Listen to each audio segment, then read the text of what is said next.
bienvenue sur des jeux en solo. On se retrouve aujourd'hui pour une petite vidéo pour vous montrer un peu mes dernières acquisitions. Alors pour ceux qui n'ont pas Facebook ou Instagram, j'ai posté juste des photos de ce que j'ai acheté. Et je me suis dit, bon, pour ceux qui ne l'ont pas, je vais faire une petite vidéo, comme ça sera plutôt pas mal. Et puis en plus aujourd'hui j'ai acheté d'autres choses. Donc comme ça, que personne n'a vu. Donc ça sera mieux comme ça en vidéo. Alors, on commence tout de suite avec le premier jeu que j'ai acheté, je crois, jeudi, jeudi, je crois. C'est Maximum Apocalypse. Voilà, un jeu de survie zombie. Alors un jeu qui est sorti il y a très longtemps et qui vient de sortir en français ici, donc boîte de base. Et ouais, j'ai craqué. Voilà, j'ai vu quelques vidéos. C'est tout à fait le genre de choses le thème, la mécanique que j'aime. Ça n'a pas l'air compliqué. En tout cas, la première partie, j'ai fait une partie découverte, donc très bien. Et donc c'est un jeu où vous allez avoir différents scénarios et alors chaque scénario aura peut-être sa mise en place, certaines tuiles à placer, il y aura différents types d'ennemis, donc c'est ça qui est bien, vous avez des aliens, des robots, des zombies, voilà, donc ils sont pas utilisés dans toutes les parties, donc ça fait que c'est c'est un peu renouvelé. Et ce qui est bien, c'est que vous pouvez créer votre propre histoire, finalement votre propre aventure en sélectionnant des tuiles, en sélectionnant des ennemis, vous mixez tout ça et vous faites votre survie tout seul tranquille. Donc c'est plutôt sympa. Je trouve qu'on est bien dans le thème. Enfin, quand on joue, on est vraiment en mode survie parce qu'il va falloir faire attention à ses ressources, enfin surtout les ressources dont on aurait besoin pour l'objectif. Il faut pouvoir combattre, donc il faut avoir ce qu'il faut pour pouvoir combattre, entre des munitions ou des armes. Il faut faire attention à sa santé et surtout il faut faire attention à la faim. Donc ça, la fin, c'est plutôt compliqué. Voilà, parce que tout ce que vous pouvez récupérer, bon, vous avez un deck de base, de départ, propre à chaque aventurier, et donc qui est différent d'un personnage à l'autre, donc ça c'est bien aussi, parce que voilà, vous n'avez pas les mêmes choses. Et vous avez des decks de fouilles, voilà, quand vous allez aller sur certaines tuiles, vous allez pouvoir fouiller, donc c'est pas toutes les tuiles, hein, donc il faut pas, c'est pas aussi simple, voilà, c'est pas je vais dans un lieu, hop, je fouille, non, c'est certaines tuiles, et en plus vous n'allez pas pouvoir fouiller n'importe quel deck de fouilles, il y a 3 couleurs, donc, et en fonction des couleurs, donc ça c'est indiqué dans le scénario, vous allez mettre par exemple 3 cartes de nourriture, 2 cartes d'essence, voilà, ça va pas être les mêmes. Donc vous n'allez pas trouver les mêmes choses. Ça me fait penser un peu à Dead of Winter parce que c'est un peu le même principe. Vous avez des endroits où vous allez trouver plus de ressources médicales, d'autres ça sera plus de la nourriture. Donc en fonction de ce que vous avez besoin, vous allez aller à tel endroit.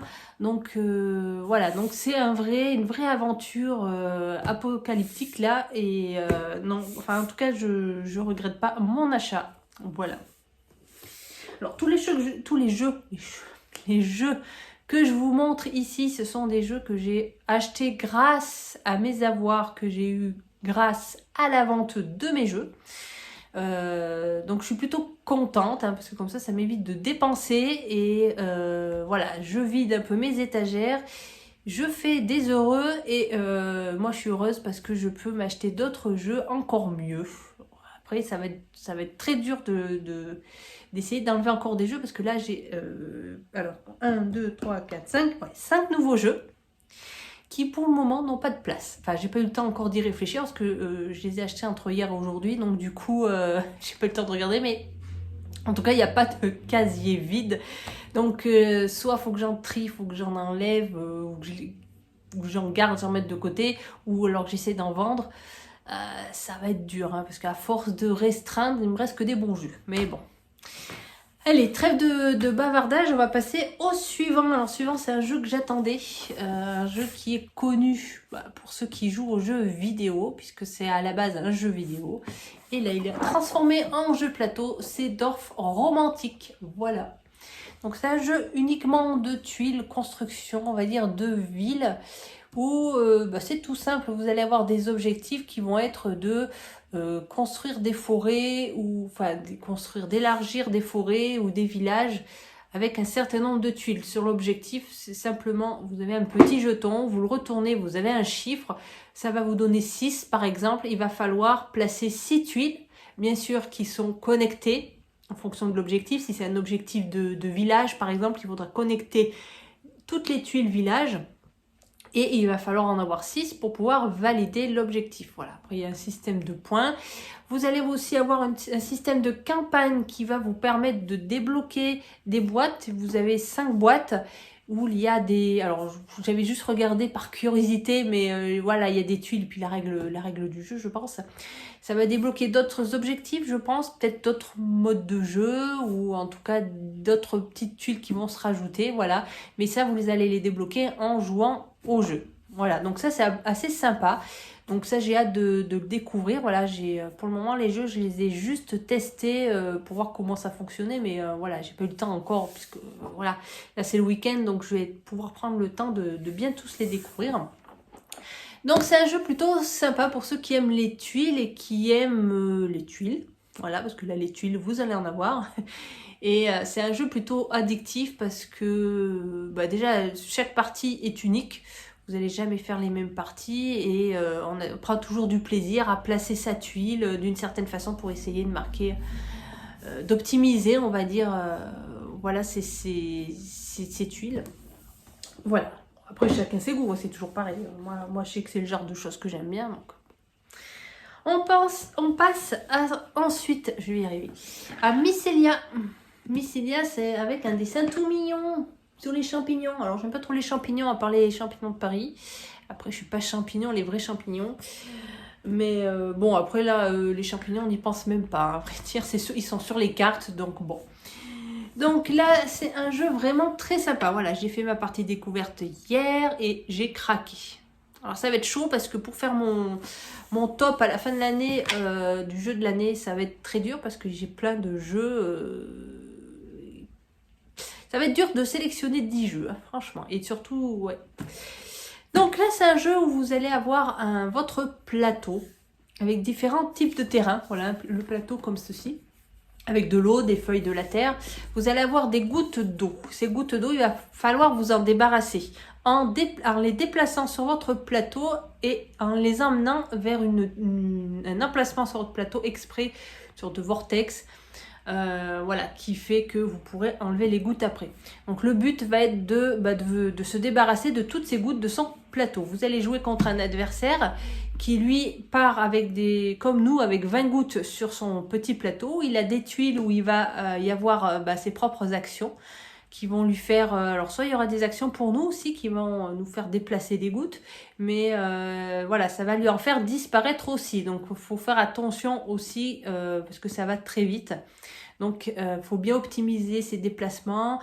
Vous allez avoir pour ça donc un deck, des cartes. Vous allez avoir des cartes de base, des cartes de départ toutes simples qui vont vous permettre de déplacer vos gouttes d'un endroit à un autre. Et au fur et à mesure, vous allez pouvoir recruter d'autres cartes qui vont être meilleures. C'est un jeu de deck building en fait. Hein. Voilà, vous allez améliorer votre deck. Et afin de pouvoir faire, on va dire, un peu des combos pour pouvoir déplacer un maximum de gouttes pour vite vous en débarrasser. Voilà. Je ne vais pas rentrer en détail dans tout le jeu, mais voilà, en gros, c'est ça. Vous allez piocher 3 cartes à chaque fois et vous allez les jouer à chaque fois. Enfin, vous allez toutes les jouer, je veux dire. Donc, à vous de choisir l'ordre dans lequel vous êtes libre hein, de jouer comme vous le souhaitez. Vous les jouez comme vous le souhaitez. Voilà. En fonction justement, qu'est-ce qui va être le mieux. Je vais d'abord déplacer là, comme ça après je pourrai faire ça. Voilà, faut que ça peut comboter ensemble. Donc voilà, c'est un jeu quand même qui demande un peu de réflexion. Dans un monde un peu simple, voilà, mignon et voilà, un peu casse-tête sans être prise de tête. Voilà.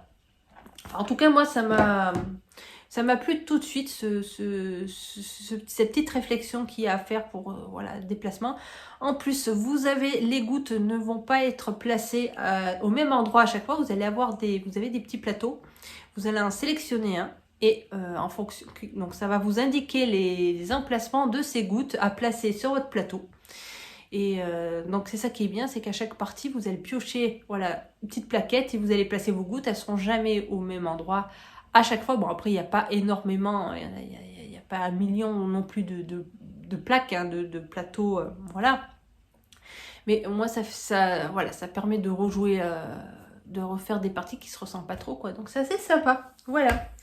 On passe tout autre style à Sky Tier Horde. Voilà. Celui-là, j'avais un peu hésité, mais bon, j'avais des avoirs à dépenser, donc... Et celui-là, voilà, il avait quand même retenu un peu mon attention. Donc, c'est un jeu de cartes, c'est un jeu de duel. Vous allez jouer contre une horde d'ennemis. Les illustrations sont vraiment sympas aussi. Donc, c'est un jeu tout simple, en plus, qui est hyper rapide à placer, parce qu'il n'y a quasiment rien à faire. Vous allez avoir juste une barre ici, et après, vous allez jouer avec les cartes. Alors, c'est vrai que c'est tout simple. Vous allez avoir un deck de cartes que vous choisissez. Vous avez différentes couleurs, donc des cartes qui, bon, chaque personnage, on va dire, voilà, aura ses propres cartes. Et ensuite, vous allez essayer de vaincre une horde. Donc, vous allez placer vos cartes en bas. Les monstres, eux, vont se placer en haut. Donc, quand vous allez être en face d'un monstre, vous allez attaquer simultanément. Hein. Vous allez vous battre tous les deux en même temps.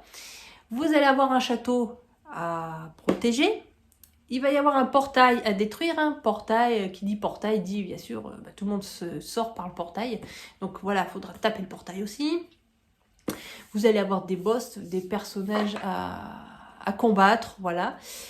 De toutes sortes, et puis voilà, c'est pas un jeu simple apparemment. Alors celui-là, je l'ai pas testé, je l'avais ouvert hier, mais j'ai pas eu le temps de faire une partie. Donc voilà.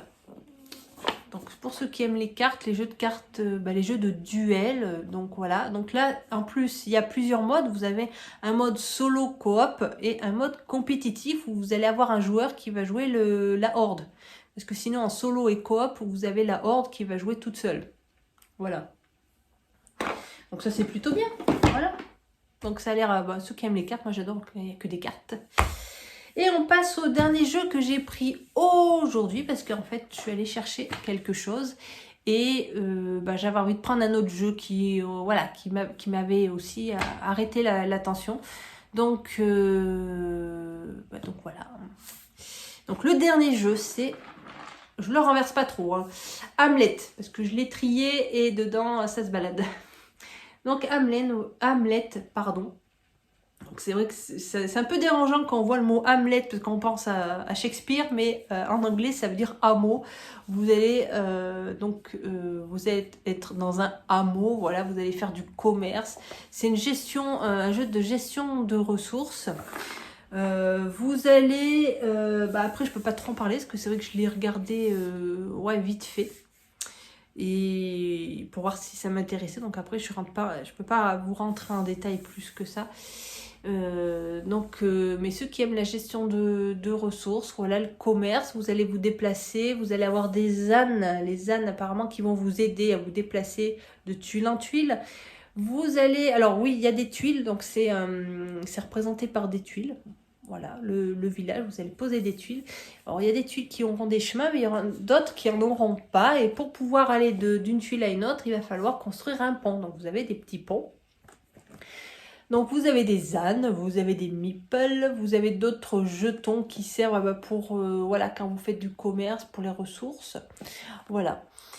Et donc là, vous avez un insert dedans donc, qui est à construire. Donc ça fait 2 journées pour le coup. Donc c'est bien parce que tout est rangé dans chaque catégorie. Donc voilà, ça c'est plutôt pas mal. Je vais essayer de vous montrer juste le dessin. Oui, voilà, je vous le montre à l'envers parce que je sens que ça se balade. J'aime pas trop ça. Voilà, donc ça a l'air assez sympa. Donc pour ceux qui aiment tout ce qui est un peu village, pas construction village, parce que je crois parce qu'on place les tuiles aussi, au fur et à mesure, je crois quand même. Il y a aussi une église à construire. Donc bien sûr c'est une course au point. En solo, je ne sais pas si c'est ouais, s'il y a un classement par rapport aux points qu'on va avoir à la fin, ou il y a un objectif, je ne sais pas. Je sais qu'il y a en même temps une église à construire. Voilà, vous avez une grande tuile où il y a une église en ruine, et vous avez justement les petits morceaux, et il va falloir la reconstruire. Voilà, ça fait partie aussi pour gagner la partie. Donc, bon, à voir en détail, bien sûr, parce que là, celui-là, je sais pas trop. Hein. Voilà. J'ai vu que ça m'intéressait, la mécanique et tout, mais après, c'est vrai que les détails, je sais pas trop. À voir. Après, l'autre chose que j'ai pris, c'est... Hop, c'est les boîtes que vous connaissez sûrement, que vous avez dû voir passer, les X-Tray pour les jetons. Voilà, donc moi, je fais un peu comme tout le monde, j'achète, soit j'ai quelque chose chez moi, mais sinon j'achète en grande surface des petits gobelets ou des petits trucs. Alors j'essaie d'en trouver, je suis jamais satisfaite de toute façon, j'essaie d'en trouver qui soient pas trop hauts parce que, pour pas trop, surtout quand il n'y en a pas beaucoup de jetons, pour pas les fouiller dedans. Voilà, des pas trop grands et tout. Et là, je me suis dit, autant profiter des avoirs que j'ai pour prendre au moins des accessoires qui peuvent être utiles. Et donc, du coup, je sais que ceux-là, ils sont plutôt agréables. Donc, vous avez ceux-là où ils sont divisés par deux. Donc, ça, c'est pratique parce que des fois, quand il n'y a pas énormément de jetons, donc voilà, on peut y mettre dans un. Et vous avez bien sûr la version, la version toute simple, voilà. Donc c'est costaud, hein, que ça soit ça ou même le couvercle, c'est vraiment du plastique vraiment dur, ça se plie pas, donc c'est pratique. Et vous voyez, c'est pas bien épais. Donc à voir moi si j'y mettrai pas dans certains jeux, parce que des fois, je sais pas si vous le faites, mais dans certaines boîtes où il n'y a pas d'insert, ou s'il y en a, mais qui a quand même encore vachement de place, je laisse mes boîtes dedans. Voilà, ça évite d'aller chercher ailleurs. C'est déjà dans le jeu, comme ça le jeu a sa boîte. Donc ça peut être pratique. Donc je vais voir si je peux mettre cela parce que ça fait plus beau, plus propre et c'est fermé en plus. Parce que moi les miens c'est des petits gobelets donc ça se ferme pas. Donc là au moins c'est fermé, ça se barre pas. Ça peut être, c'est plutôt pas mal pour des jetons. Voilà, donc à voir, à voir. Et la dernière chose que j'ai acheté, qui est super magnifique et qui sera bien, qui est beaucoup, qui est surtout pratique, c'est voilà, c'est un tapis. Alors où il est le dessin? Il est là. Hop, voilà. Un tapis, voilà, donc là j'ai pris un tapis bleu parce que j'adore le bleu. Donc 1 mètre sur 60 cm, voilà, j'ai voulu un grand pour que ça couvre la table et que pour que je puisse quand même jouer avec des gros jeux quoi. Moi j'avais juste acheté à une époque un tapis rose, pour ceux qui connaissent les vidéos on le voit sur certaines. Le rose, en plus je l'ai sali donc ça fait pas propre, mais ça fait limite que zone de jeu, voilà. Et voilà, quand on a beaucoup de matériel, beaucoup de choses, voilà, c'est pas suffisant. Donc voilà, j'avais envie de prendre un tapis, voilà, j'en ai profité également. Comme ça s'est fait et en plus il est magnifique. Et je pense que pour jouer déjà, ça va être plus agréable parce que tout va ressortir. Et pour les vidéos, je pense que aussi ça sera beaucoup plus agréable que si vous vous souvenez cette table avec des fleurs et des papillons. Donc c'est vrai que ça va pas. Faut de l'unique quoi, pour que ça ressorte mieux. Donc je pense que je vais peut-être gagner d'ailleurs, hein, comme ça, on sait pas. Voilà. Voilà pour mes derniers achats, c'est un peu Noël finalement, je me suis fait plaisir sans trop dépenser pour le coup et ça c'est plutôt pas mal. En plus j'avais pas trop de nouveaux jeux, de jeux qui m'avaient trop flashé, donc même dans les prochains mois, donc voilà, je sais que là je suis tranquille, j'ai plus d'avance. Hein. Par contre attention, ne sortez pas de jeu parce que j'ai plus d'avance. Voilà, donc comme ça je suis tranquille. Et il restera plus qu'à leur trouver de la place. Ça c'est un casse-tête aussi, c'est un jeu. Hein. Gros casse-tête. Il va falloir encore que je trie, que je retrie quel jeu je... Je sais pas comment vous rangez vos étagères, mais moi, des fois, je change. Je les trie par ceux que j'aime. Je les mets en haut, en général. En bas, ça va être ceux que je joue peut-être le moins, mais que je garde. j'avais fait par thème à un moment.